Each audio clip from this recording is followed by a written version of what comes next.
Hello everyone. Today we will study in this video topic of Jainism. So let's start. Jainism का मतलब होता है जैन धर्म.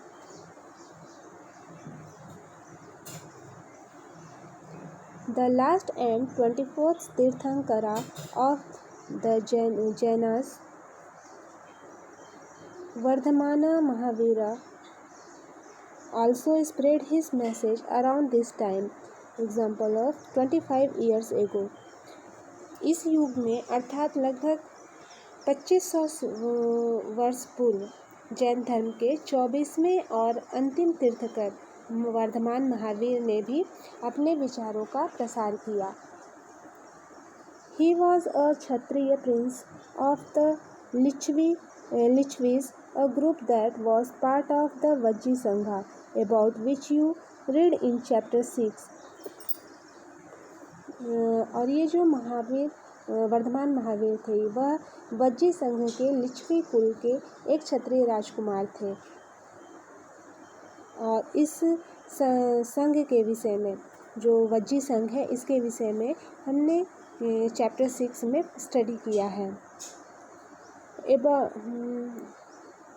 Eight the age of 30 he left home and went to live in a forest. और जब वर्धमान महावीर 30 साल के थे तब उन्होंने घर छोड़ दिया और जंगल में रहने लगे. For 12 years he led a hard and lonely life, at the end of which he attained enlightenment. 12 वर्ष तक उन्होंने कठिन और अकेला जीवन बिताया और इसके बाद उन्हें ज्ञान की प्राप्ति हुई. He taught a simple doctrine. Men and women who wish to know the truth must leave their homes. और उनका जो वर्धमान महावीर थे उनकी शिक्षा इजी थी, सरल थी. वो सत्य को जानने की इच्छा रखने वाले हर स्त्री और पुरुष को कहते थे कि जिनको भी सत्य की इच्छा मतलब सत्य को जानने की इच्छा है उस हर स्त्री और पुरुष को अपना घर छोड़ देना चाहिए. आगे है they must follow very strictly the rules of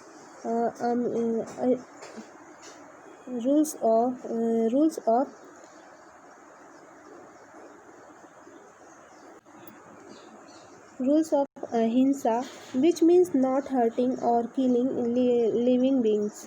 और उन्हें जो वर्धमान महावीर थे उन्होंने अहिंसा के नियमों का कड़ाई से कहा कि अहिंसा के नियमों का कड़ाई से पालन करना चाहिए. मतलब किसी भी जीव को ना तो कष्ट देना चाहिए और ना ही उनकी हत्या करना चाहिए. All beings said Mahavira long to live. Mahavir का कहना था कि सभी जीव जीना चाहते हैं और to all things life a dear. सभी के लिए जीवन प्रिय है.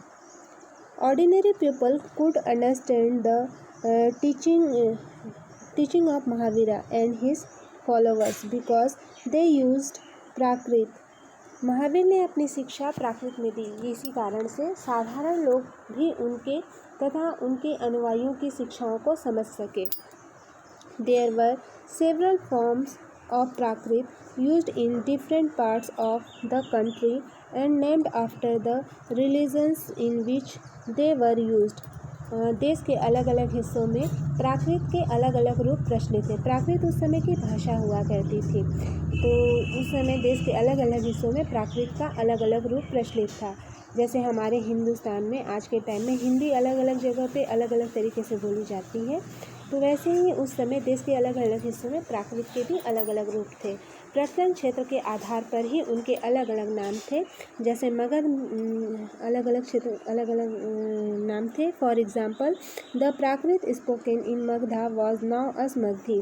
जैसे मगध में बोले जाने वाली जो प्राकृत भाषा थी वो मागधी कहलाती थी.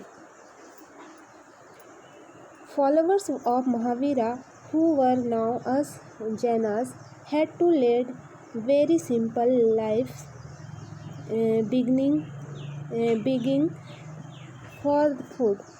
जैन नाम से जाने गए महावीर के अनुयायियों को भोजन के लिए भिक्षा मांगकर सादा जीवन बिताना होता था। They had to be absolutely honest and were especially asked not to steal, और उन्हें पूरी तरीके से ईमानदार होना पड़ता था और चोरी न करने की उन्हें सख्त हिदायत दी गई थी। Also they had to observe celibacy, and men had to give up everything including their clothes, और उन्हें ब्रह्मचर्य का पालन करना होता था और पुरुषों को वस्त्रों अपने कपड़ों के साथ ही सब कुछ त्याग देना पड़ता था, मतलब उन्हें कपड़े भी नहीं पहनने होते थे।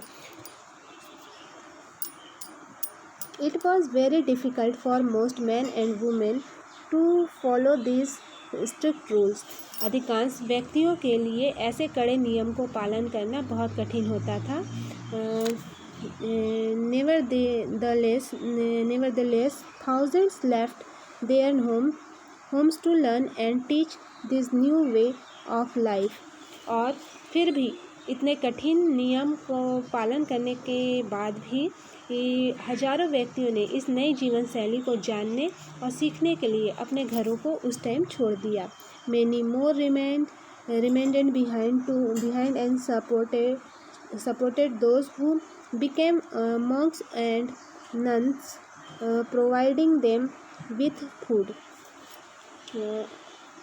कई अपने घरों पर ही रहे और भिक्षुक और भिक्षुणी बने लोगों को भोजन प्रदान कर उनकी सहायता करते रहे। जैसे मतलब कई लोग जो जैन भिक्षु और भिक्षुणी होते थे, जो आदमी होते थे उनको भिक्षु, और जो औरतें जैन धर्म को मानती थी उनको भिक्षुणी कहते थे।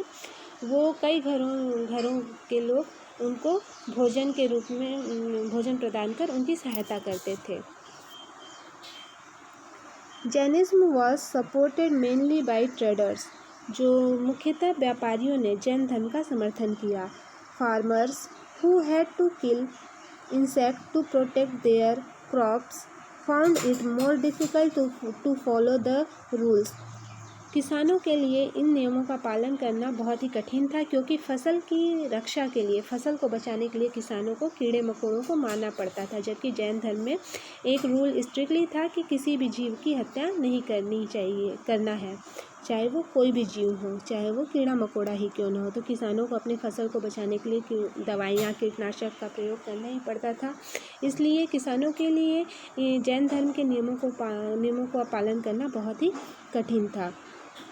Over 100 of years, Jainism spread to different parts of North India and to Gujarat, Tamil Nadu and Karnataka. बाद की सदियों में जैन धर्म उत्तर भारत के कई हिस्सों के साथ साथ गुजरात, तमिलनाडु और कर्नाटक में भी फैल गया। The teaching of Mahavira and his followers were transmitted orally for several centuries. Mahavir और उनके जो अनुयायी थे, उनकी शिक्षाओं को कई शताब्दियों तक मौखिक रूप में ही रही। They were written down in the form in which they are presently available at a place called Vallabhi in Gujarat about 15 years ago. और आज वर्तमान रूप में उपलब्ध जैन धर्म की शिक्षाएं लगभग 15 वर्ष पूर्व गुजरात में वल्लभी नामक स्थान पर लिखी गई थी। वल्लभी एक जगह है जो मतलब थी 1500 साल पहले, आज नाम चेंज कर दिया गया है, जो कि गुजरात में है। तो आज की इस वीडियो में हमने जैन धर्म के जैनिज्म के बारे में स्टडी किया। I hope that you have understood well what was thought in today's video. Next topic of this chapter we will study in our next video. Thank you for watching.